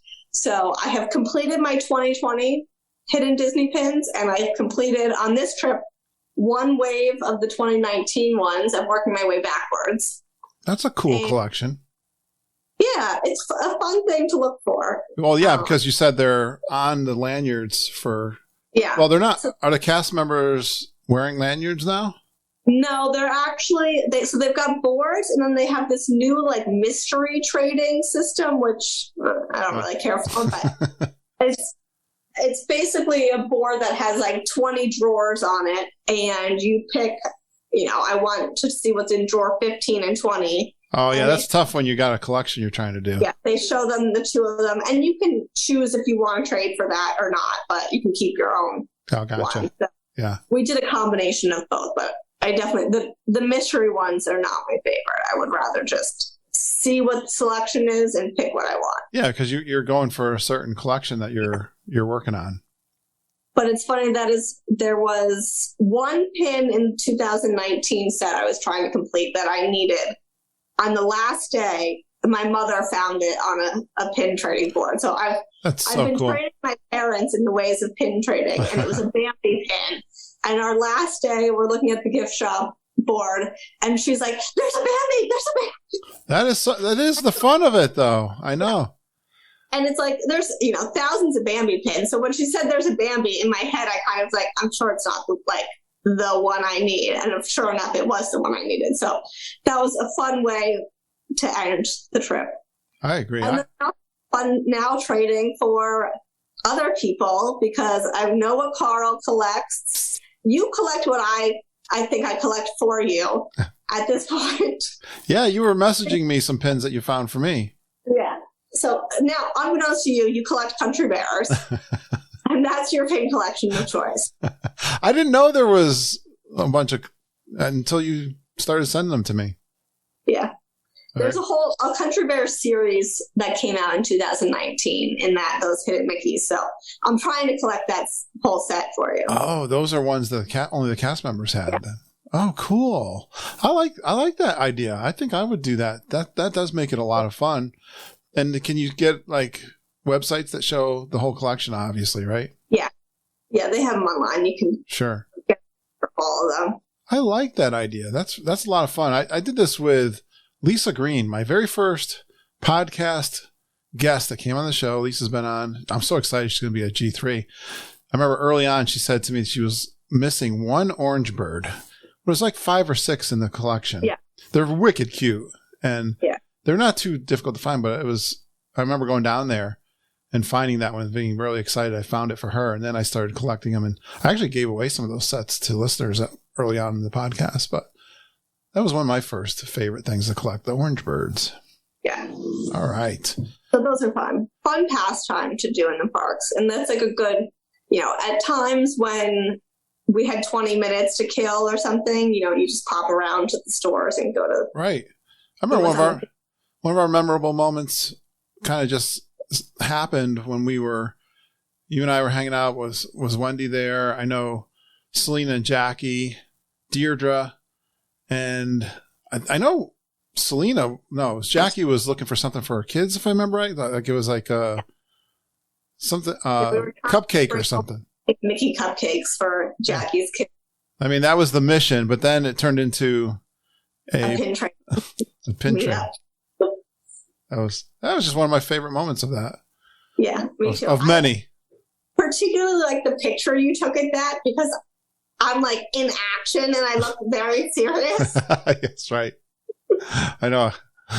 An impromptu picture of everyone having fun, just trading out there on the boardwalk. Yeah, cool stuff. All right.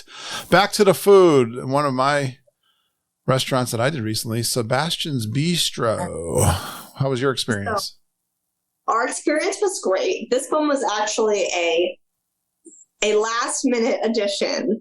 I committed a cardinal sin of Disney dining, and I canceled a Topolino's reservation. By accident or? No, on purpose. I had made this reservation, 60 days out, and I had so much as picked out what we were going to order. And the day before, we were at Disney Springs shopping and just chatting about what we were going to do the next day. So we're going to Topolino's. I've decided what we're going to have to eat. We're going to order the ricotta and the salad, and we're going to split the sole, because I had never had sole before, but I didn't want to commit to an entire fish that I never had before. So I thought, this is perfect. My mom loves fish. She never gets to eat fish at home. We'll order the sole. We'll split it. I don't have to commit. Great. So I'm telling her this, and she's like, "It doesn't sound that good. I've never had sole. I'm like, I've never had sole either. It's going to be great. We're going to try it. We'll split it. We got these other things." She's like, she wasn't into it. Like, what else is on the menu? So I pulled up the menu. She's like, I don't want any of this. And it was, so I think our reservation was at 7:30, and it was 7:25 the night before. So I turned to her, and I had a very a role reversal moment, and I was like, if you don't want this, you need to tell me now.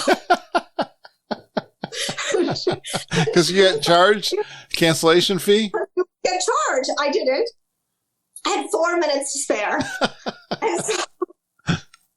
So, usually I would do the trick of reschedule it to a later date so that you could then cancel it. But Topolino's, you can't find a later date to reschedule it to, because it's a hard reservation to get. Yeah.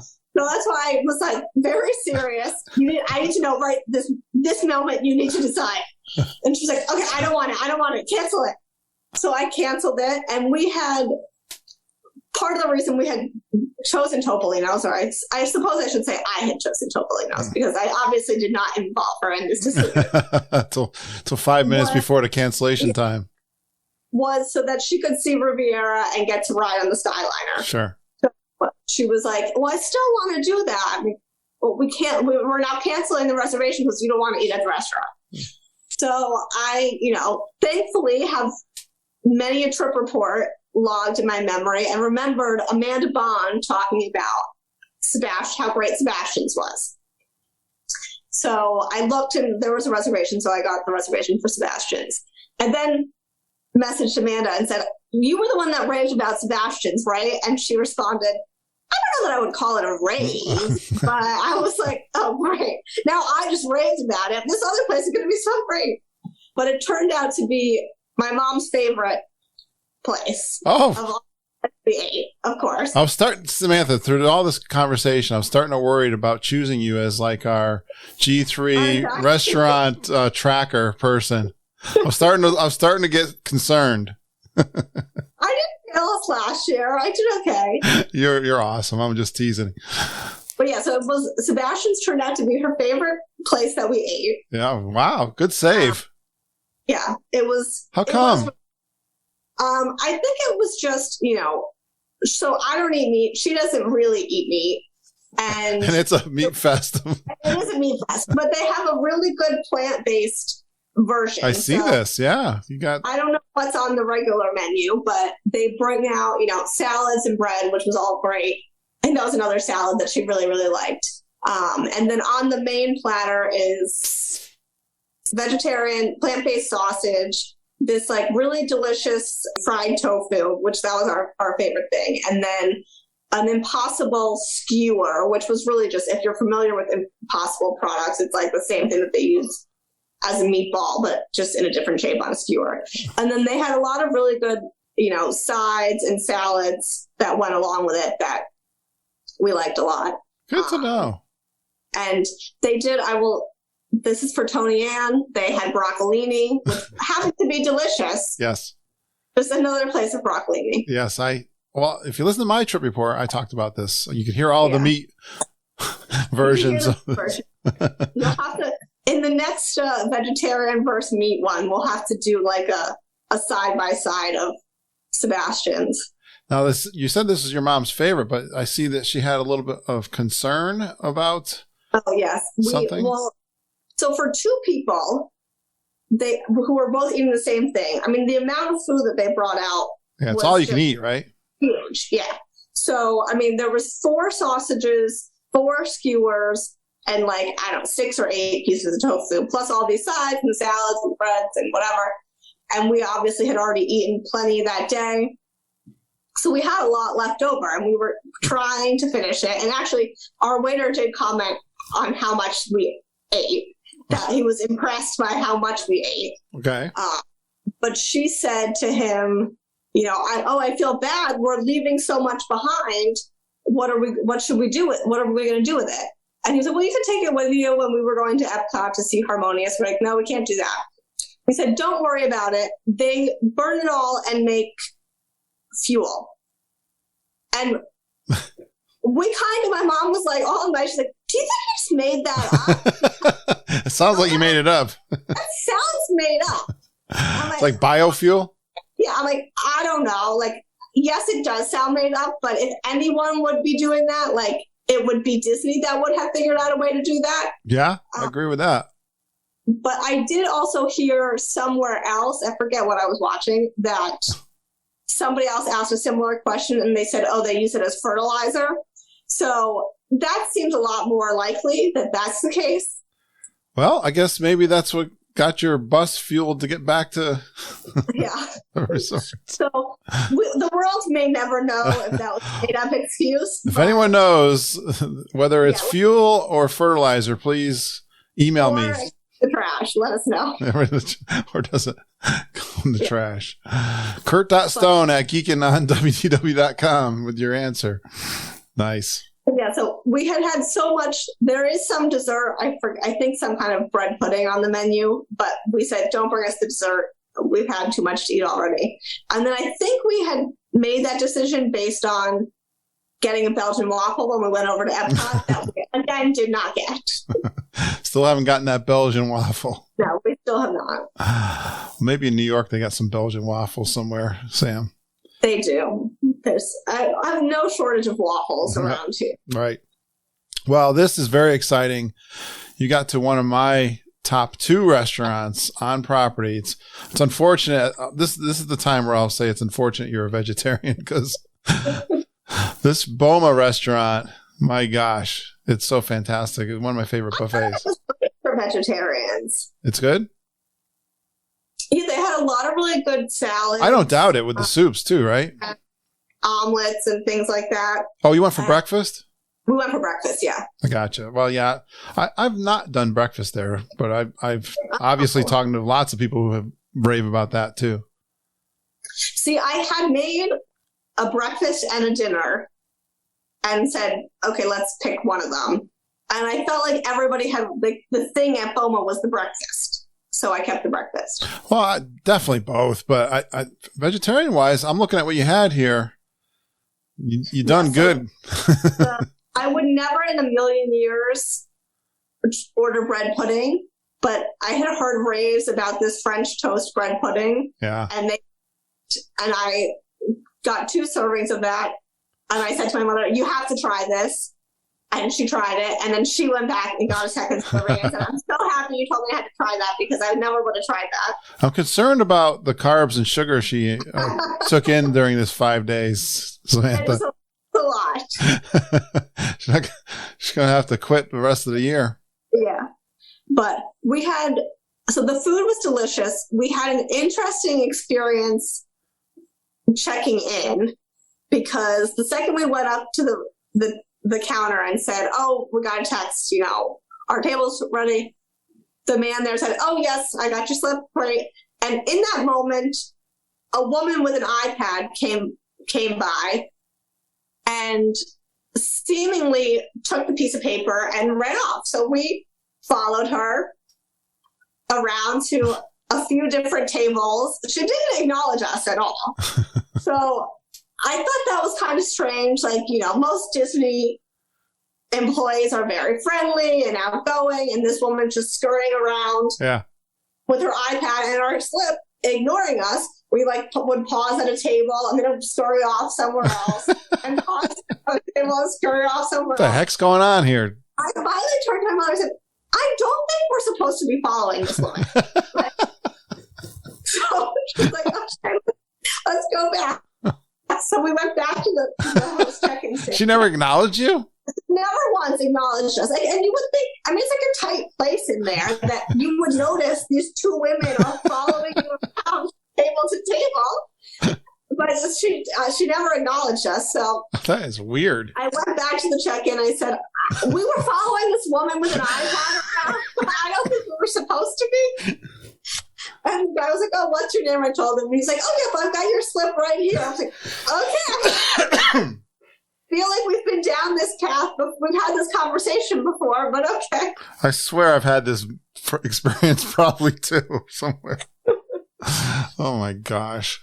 So communication, not their strong suit, but Sometimes the confusion of Disney World just is too much. Oh my gosh. That's great. The other thing there is they're the one place that doesn't do like the buffet on the 2 sides of the buffet. Okay. It's like everything's only there once. Okay. Yeah. Yep. So you have to kind of get in line. Because they have so much variety though. I think because they're trying to fit in all the variety and there's only a limited amount of space. But if you're only there with one other person, we ended up spending so much time in line at the buffet that and somehow we just weren't on the same cadence. Yeah. So half of our meal we're just sitting eating by ourselves because the other person have a buffet. Sounds about right. Yep. Oh my gosh. If I ever come here again, I have to bring a large party so that there's always someone sitting there and I'm not just at the table eating. Another reference to the Grand Geek and Gathering, right? You always have someone to eat with. Yes, that's true. That's cool. Yeah. So the hype for Boma, what do you think? It's there. Yeah. I would definitely go back. I love it. Good job. Well, that finishes off the sit-down restaurants. Let's get into a couple. I really like some of your quick service. Like this very first one is one of the ones. It's one of those ones I just want to do so bad now. It keeps coming up. I know Glenn Kessler mentioned it recently. Fun. because I never, in a million trillion years, I never would have thought to go to a restaurant called The Polite Pig as someone who doesn't eat meat. And I tried pitching that. It was a tough pitch to my mom. Right. Barbecue place. I have an idea. It's going to sound strange, but just bear with me. I want to go to this place called The Polite Pig. And she was like, did I mishear you? Like, there's no way you're offering up to go to a place called The Polite Pig right now. And I was like, no. Like, one of my geeks posted a thing. He went there. He only got vegetarian stuff, and there were so many sides. It looked so good. And so I showed her the menu. She's like, this actually does look really good. So again, we shared, and we got the salmon, the Brussels sprouts, and the cauliflower. Oh, and I got a polite punch. What's a polite punch? Also delicious. I believe it had moonshine. Ah. A punch, an alcoholic punch of some sort. Sounds like loudmouth punch. The alcohol was moonshine. But it was really good. Nice. And all the food was really good. Yeah. So speaking of the hype, then what Glenn said, he didn't steer you wrong, huh? He did not. And That's cool. I'm trying to add that to the G3 list because so many more sides that I want to try. Oh, good. Yes. Yeah. So when you're making my list of things that I got to do with other geeks, let's put this one on there. Yeah. We don't have a Disney Springs afternoon planned as of yet. Well, I don't know if you heard my news. I've got great breaking news. When this comes out, everyone will probably know. I'm going in a day early because my flight, Margita found my flight cheaper. So. I feel like this is deja vu because I think this exact thing happened last year. To me? Yes. Probably. Margie found you a cheaper flight and you were like, oh, I'm going to come a day early. The flight's cheaper. I didn't even have to ask. I went downstairs, her and Judy were on the phone during my work day today. And she's like, I got a big surprise for you. So that is pretty cool. But I think I already started chatting with some guys and looks like a Disney Springs evening there for my first day in. I have a Disney Springs pitch to make to you later. Oh. On the show or after? It doesn't really matter, either one. I think that we should, because everyone's a little spread out this year, we should move the welcome kickoff party to Jock Lindsay's. Ooh. That's my pitch. You can think about it as. I like the idea. The problem might be getting everybody in there. Limited space, or Disney Springs somewhere. That could be. Disney Springs can be so crowded too, though. I was surprised even on my last trip. Earlier in the evening, it was pretty crowded down there. So we'll talk. Tomorrow night we can talk about that on our Zoom call. All right. Anything else to say about Polite Pig? I don't think so. I can't believe that's a quick service. Sounds really good for a quick service. I know. Yeah, it was really good for quick service. Amazing. Docking Bay 7. Another great addition to Hollywood Studios and the Galaxy's Edge, right? Yes. And another great, if you're a vegetarian, it's a great meal. I will say, so I got it's really vegetarian meatballs and hummus and Israeli salad, but it's got some fancy name, some fancy Star Wars name. Felucian. But I found that at G3 because we ate there and it was so good. I knew my mom would like it, so we went there. And I think that was probably her favorite quick serve. Oh, wow. That's good. We always made fun of Hollywood Studios, but they are back in terms of food. I know. Well, we had been planning to try ABC Commissary because everybody had raved about how good that's been. But, it's hard. It's hard to try something new when you found something that you really like. Oh, isn't that the age-old problem? For sure. And especially having her with me because I knew she would like she had never had it and I knew she would like it. Right. So I'm like, we have to do this. It's new for you. It's not new for me, but you'll like it. Sounds like you were the host, the plaid shirt Disney host guest, helping her. for sure during this. Yeah, good job. You're perfect for that, Sam. All right, I see Sasagula Floatworks and Food Factory. I'm not really that familiar with that name. It doesn't come up very often. I got a feeling I know where it is. Tell me about that one. So that's the quick service at Porter Lanes, Okay. Porter. It sounds very fancy. Yeah, it does sound really fancy. I never know. I always call them the quick service at the resort. Yeah.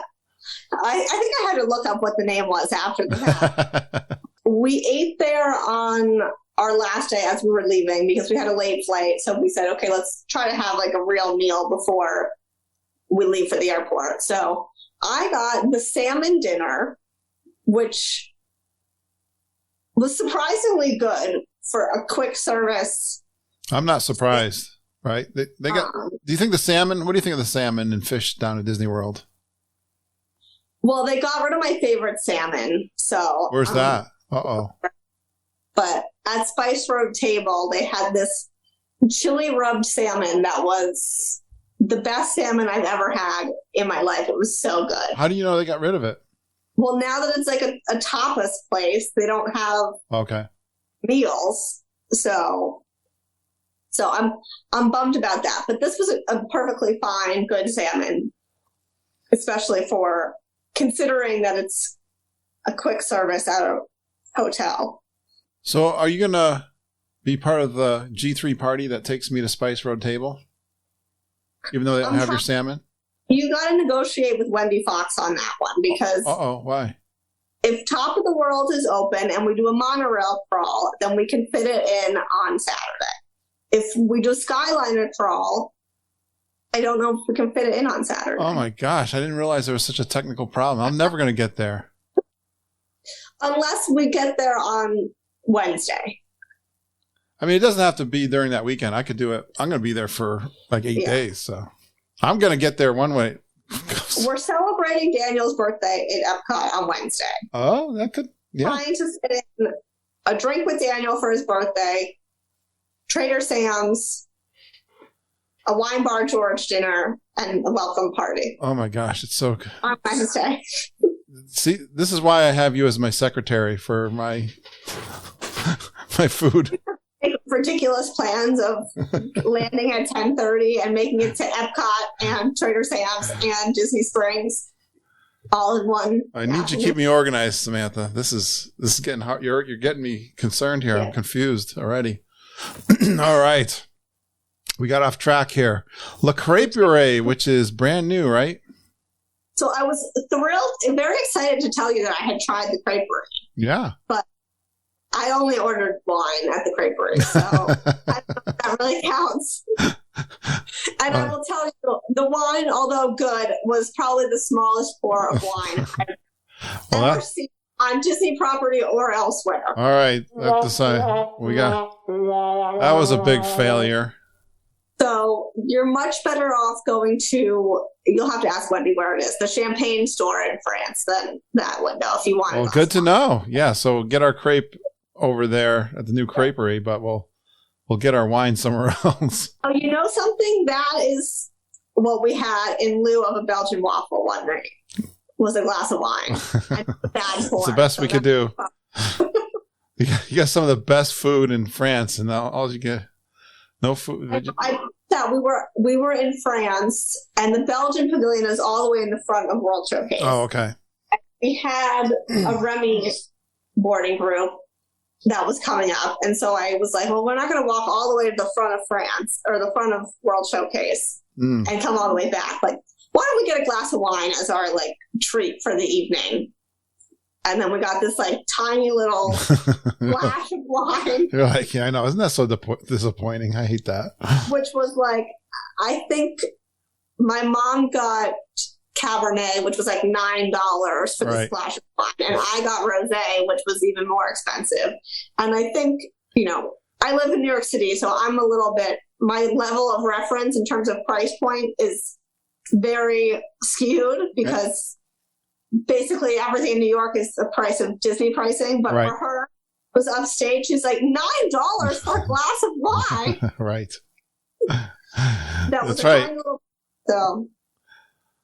Well, you just mentioned Remy. What'd you think? What did you get for a boarding pass for Remy? Well, so we had 2 experiences on Remy. We actually, the day I made a faux pas on our first Epcot day, but Okay. it wasn't an Epcot day, it was a Hollywood Studios day. And we had a Beaches and Cream lunch at 2 o'clock. And we had kind of finished what we wanted to do in Hollywood Studios by around noon. So I said, oh, well, we have this boardwalk, or Beaches and Cream reservation. Why don't we just walk over to Epcot and we'll do a couple things at Epcot and then go to our lunch? So great. So we started walking, and as we're walking, I'm thinking, oh, we'll be there before the 1 o'clock boarding group start. Maybe we can get a 1 o'clock boarding group. Great. So we go through security, and we happen to be wearing matching like tie-dye Baby Yoda ensembles. So the security guard comments on our outfits, love this t-shirt, whatever. And we go up to scan in, and we get like a big fat squash. And I'm like, why? Like, I don't understand. And the cast member says, are you trying to hop? And like in that moment, my light bulb went off of like, duh, Sam, you can't hop until 2 o'clock, and it's 12:30. Oh. So we were like, okay, well, what are we going to do for the next hour? So I said, well, why don't you, we're not going to walk all the way back to Hollywood Studios to have to turn around and come back. Yeah. You've never been on the Skyliner. Why don't we just take the Skyliner over to Caribbean Beach, Riviera, walk around, and come back? So we did that. And we got back again at 20 minutes to 2. And as we were doing this, I was watching to see if there were still virtual queues, and there were still 1 o'clock. Oh, would there be? I thought they'd be all gone at 1 o'clock. They weren't. So there were still boarding passes wow. at 1:30, 1:40 available from the 1 o'clock. So we get there at 1:40. We go to scan that in again, and the cast members recognize us and say, it's still not time to hop. You have to wait over there. So we waited, and eventually 1:45, they called, okay, anybody that's hopping, come in. So the same security guard checks us in, says, again, love the shirts. So we scan in, and we had a 2 o'clock Beaches and Cream reservation. So we walked 10 foot into Epcot, went on our phone, got a boarding pass, and walked straight back out past all the people who had just watched us try. They're wondering, what the heck are these two doing? So that night, I think our boarding group number was 151. That's good to know that you were able to get one that late. Still got one, Yeah. at 1:45 for the 1 o'clock boarding groups. I think we eventually got called at 8:15, which I definitely noticed that the evening afternoon boarding groups go by way faster than the morning. So I don't know if it just breaks down in the morning more frequently, or people get a late one, poop out, and don't want to wait around for it. Right. We were able to ride that night late. It was great. Yeah, good. I think I kind of had an idea of what to expect. I definitely watched more. I hadn't watched a full ride through, but I see clips and stuff. Right. My mom, I think, thought we were riding Winnie the Pooh, because we thought she was like, that was so much better than I expected it to be. I'm like, okay. What do you think it was going to be? Just a dark ride though? Yeah, if you're expecting Winnie the Pooh and you get on this modern virtual 3D. So that was our first experience. That's and great. Then the next day was our actual Epcot day.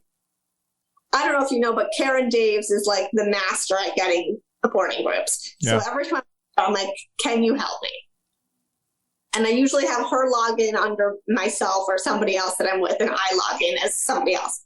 And so I get up, I'm ready, got all my stuff, my world clock, and at 7 o'clock I click, and it popped up on my screen, so I got it, boarding group 1. Wow. Yes, that's what I thought. That's why I wanted to ask. And so I immediately, I texted my friend Rebecca and was like, look what I did. And her first reaction, no faith in me, was, did you get it or did Karen get it for you? And I was like, no, I got it myself. I did it all by myself. So well done. Which I don't know how I did that. I don't know. I did mine. I got like 76. We had, met a family while we were waiting for the bus that morning, and they similarly got like in the 70s, and they had asked, "Oh, I assume you got a Remy? What boarding group did you get?" And I had to be like, I got boarding group. Do you have 5G? I don't even know. Do you have a newer phone?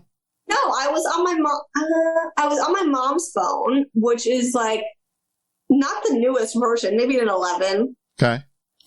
That's one of my things I'm worried about. The speed of my internet connection might not be quite. I don't think I did the speed test. Oh, wow. And you still got number one? Like, kind of winged it. Oh.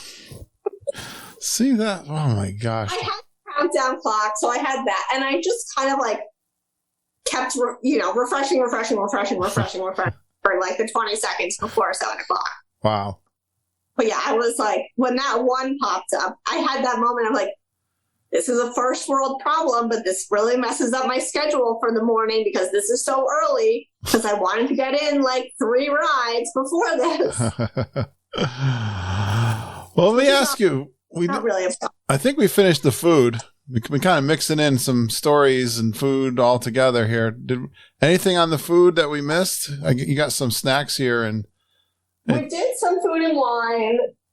I will say the highlight of food and wine was the plant-based sausage and pepper mac and cheese from the Mac and Eats booth. All right. I had heard from Amy Rhodes last year because they don't really advertise that it's plant-based. Oh, I love sausage and peppers. But that was really, really good. And then I tried for the first time the croque glacé, which is the brioche ice cream sandwich panini-esque situation that's back there in France, which was kind of strange. It sounds strange, I know. But also delicious. I've never had it. So they take this like huge brioche bun and slice it in half and put a scoop of ice cream in the middle and some sauce of your choice. And then they put it in like kind of a waffle press for, I don't know, a minute. And so I expected the ice cream to be more melted than it was. So like you kind of bite into it expecting it was warm on the outside, but then it's hard ice cream inside. Oh, sounds good. It tasted good. It was weird to eat, but it tasted good. You got a couple of really interesting snacks here. The boozy beignets. Of course, when you're at French Quarter, that's what they're famous for, at least the beignets. I've never had the boozy one. What's the boozy beignets? So that is where I met Stephanie Watson for the first time. All right. I think the first time in person. I have to confirm that with her, but I'm pretty sure it was the first time in person. Because her first night was staying also at French Quarter. And so it comes with 2 beignets, and they give you like kind of a syringe of an alcohol of your choosing. I think there's like 3 different ones. I got the Bailey's, and I can't remember what she got. So you'll have to ask her. But and you kind of just like squeeze the booze into the beignet. Wow. Before you eat it. It was delicious. You could probably imagine. That sounds very good. I know the beignets are fantastic. So yeah, I still have never had the regular beignets, so I'll probably have to try those at some point. Maybe in the morning. Yeah, when they're traditionally very popular. Yeah, but those were really good. Yeah, they're fresh. They make them right there in front of you, pretty much, right? Yeah. In the hot fryer. Nice. Yeah. Good. And you mentioned the fresh fruit waffle sandwich. Was Mom happy finally to get? I know we can't probably technically say it was Belgian, but it is waffle. She was surprised at how big it was. I mean, we split a lot of things on this trip. And I had had it before. And I said, do you want to split one or do you want to get your own? And this was like the one time the entire trip, she was like, I think we could each get our own. And then it came and she was like, oh, this thing is huge. Mm-hmm. We probably should have shared it, but it is really, I think the fruit is surprisingly good quality. Like it's very fresh, which is probably unexpected. I don't know. Like not in a bad way, but like it's fresher than it should be for a theme park. Yeah, yep, that's what I was thinking when you were thinking, right? Yeah. So it was really good. She liked that a lot. Well, I think that's one of the things we love about Disney World, the quality, even though they're feeding so many people. I mean, they are in Florida. You'd think they'd have some good fruit. Yeah, that's true. But still, for your mom, a healthy. Yeah, someone, waffle covered in chocolate sauce with some fruit on top, a healthy option. Well, as healthy as she did on this trip, I would say. Pretty much. Very good stuff. So I like how you finished your notes here. You had some stories. We talked about Remy. What is this? You guys, there's only two of you. How'd you lose each other? Oh my goodness. That was, I think, one of the most scarier moments of her life. It sounded like I wasn't really that scared, but we were in Disney Springs one day in World of Disney, and we each kind of went about our own way, wandering around. Right. And it had been, I don't know, a little while, so I take my phone out and text her, I'm over here in this section. And a few minutes went by and she didn't respond. And I looked at my phone and it didn't show that she had read the text, which seemed out of character. And so I then quickly realized that, like the nice daughter I am, I had offered to carry her backpack for her, which had her cell phone in it. So, there's a major flaw. Saying I'm over here in the men's section. And, when you're a kid, the first thing your parents tell you when you go anywhere in public is like, if we get separated, you don't move. Stay where you are. I will find you. But now, like, I'm an adult. She's an adult. And I'm thinking to myself, like, well, if I stay put and she stays put, then we're never going to find each other. So I'm like, okay, how do I handle this? So for one moment, I thought maybe I should go to the pin section and stand by the pin section, because if she thinks where would Sam likely be, she'll think the pin section. Well, you could you have maybe contacted security and have them put an announcement over the PA that I've lost my mother?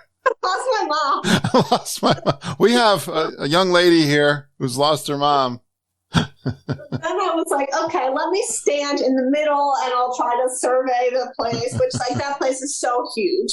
So, and then in the middle room, there's like kind of a racetrack around the middle room. So I started walking the racetrack, looking around. Do I see her? And then all of a sudden I get a text message. It's comical because when we walked into Disney Springs, we put our name down on the list for Gideon's, and the wait was 4 hours and 40 minutes. Mm-hmm. So needless to say, we never got called. But when I got this text from a random number, I was like, oh, maybe our cookies are ready. Unfortunately, no, our cookies were not ready. It just said, I'm in the room with the toy castle or something like that. So my mom had found a cast member who was like on his phone and said, hey, I lost my daughter. Can I use your phone? Oh, well, nice done, Mom. Well done. But I was reminded I'm thinking as she told this man this, I wish we had said, oh, we found each other, so he could see her daughter that is lost is a grown adult woman. Because I had a previous experience with my grandparents at an airport that they had sent someone to find me. Yeah. And I said to the person who came to find me, were you expecting to find a small child when you found me? And he said, kind of, yes. Well, last time I think we talked, you got carded many times at Disney World. I didn't get carded once this trip. Really? That's weird. In February, I got carded twice. And when I was there in September, I got carded 3 or 4 times. And so I was convinced that I had like Benjamin Button syndrome and I was aging backwards. And at every Disney trip, I was going to get carded more and more frequently.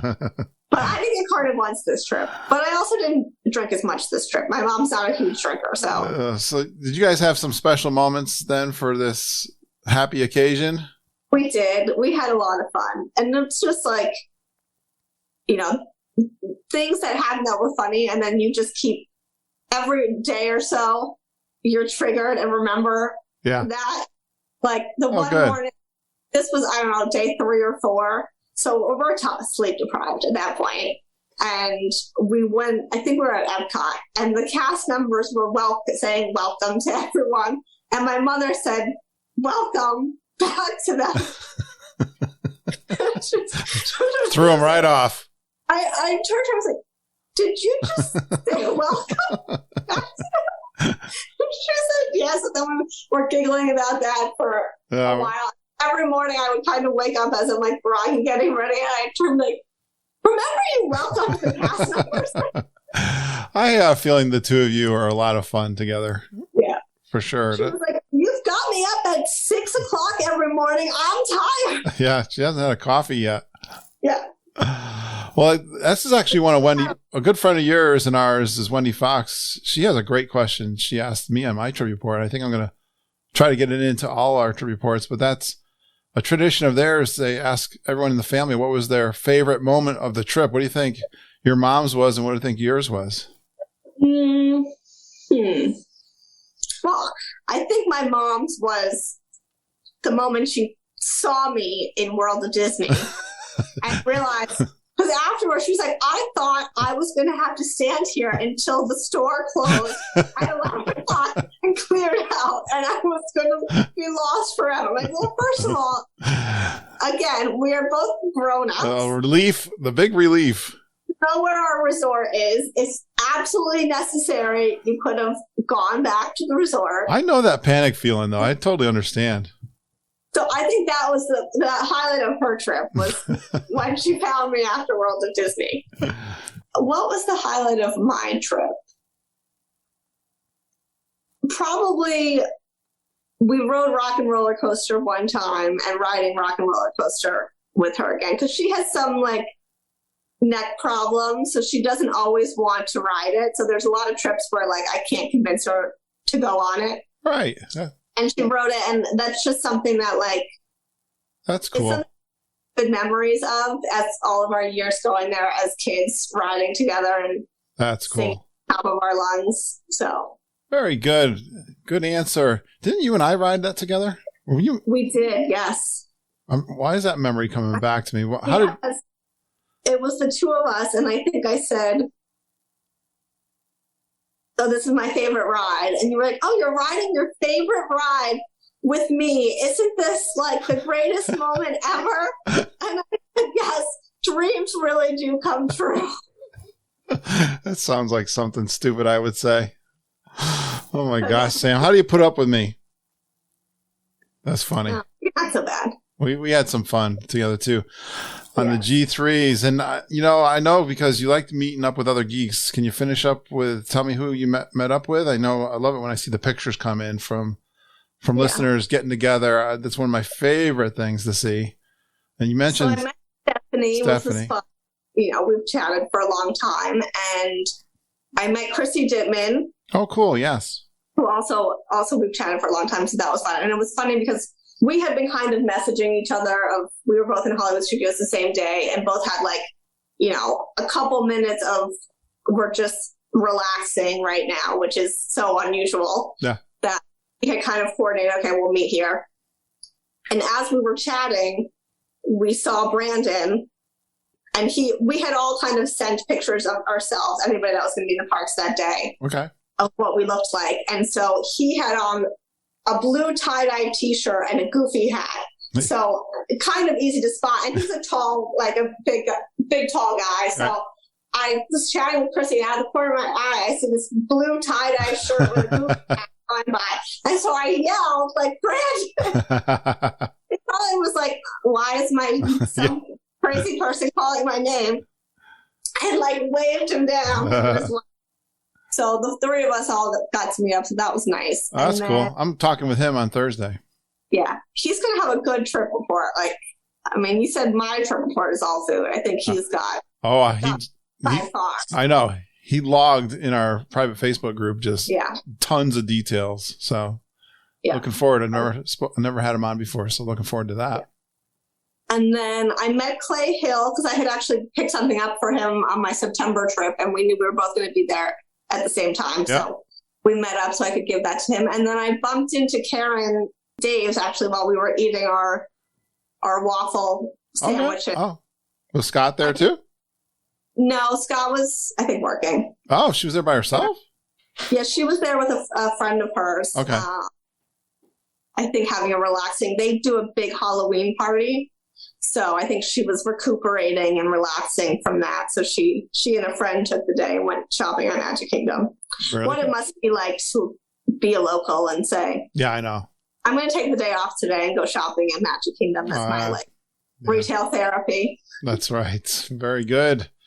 Well, I just want to mention, we had a lot of fun. You got the chance to meet my Lindsay I did. a couple of weekends ago. Lindsay and I have been wanting, especially Lindsay's been wanting to put together this New York City trip. She's huge into Broadway, especially Phantom of the Opera. And so glad Samantha was able to meet up with us. And thanks for that restaurant suggestion, because I had no idea and I didn't want to do anything too fancy. But what was that name of that place, Samantha, we went to? 5 Napkin Burger. 5 Napkin Burger. And I can attest, you definitely need 5 napkins for that burger. It was really great. A good theater spot. That was really good. And thanks you again, you were the tour guide because you know the area really well. And thanks for showing us around.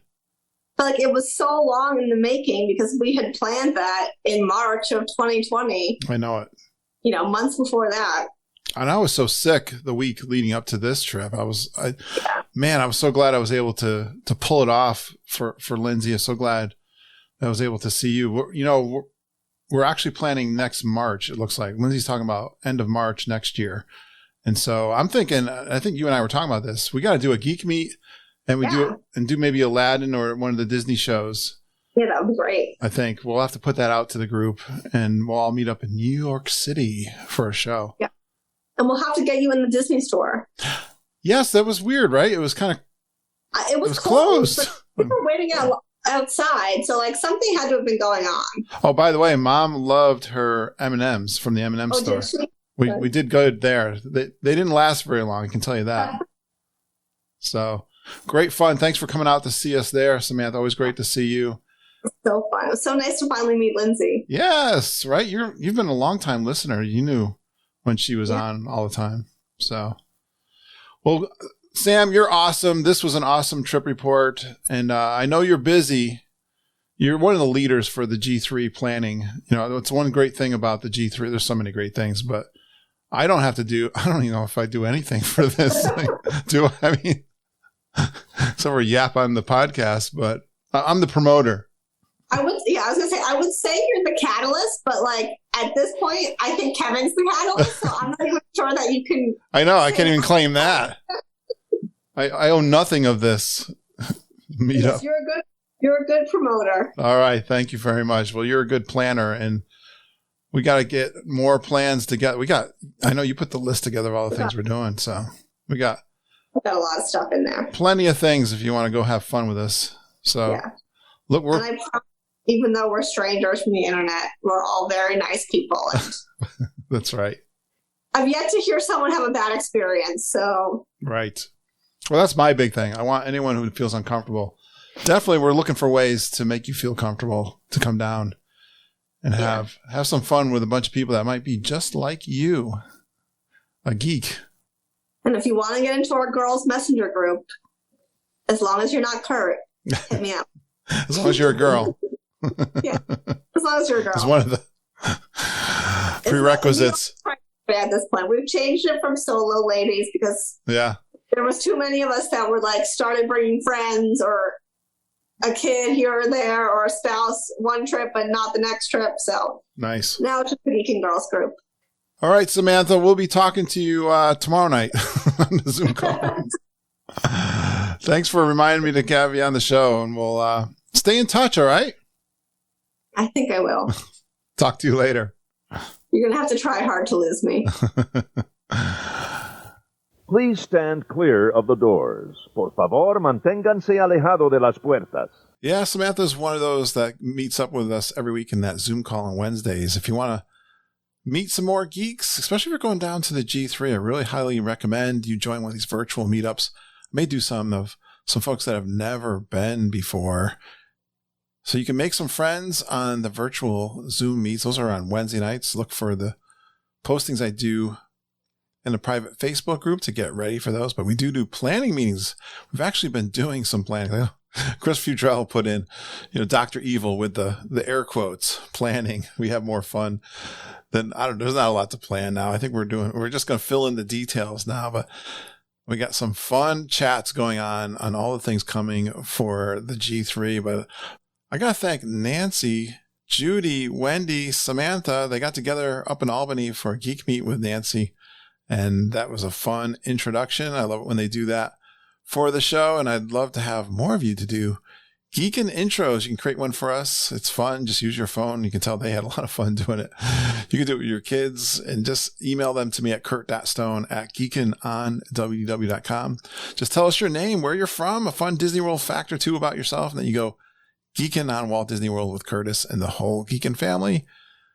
Email them to me, kurt.stone@geekinonww.com. I got to thank all these guys are actually Patreon supporters of mine.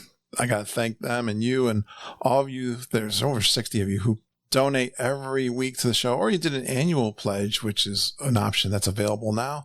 Patreon.com. Look for Geekin' on WDW.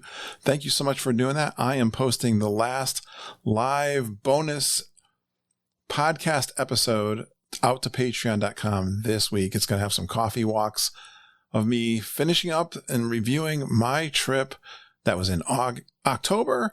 And it was with my buddy John and talking about that Rise of the Resistance exclusive access that I had and so many other things that finish up that trip and how I made my way back home.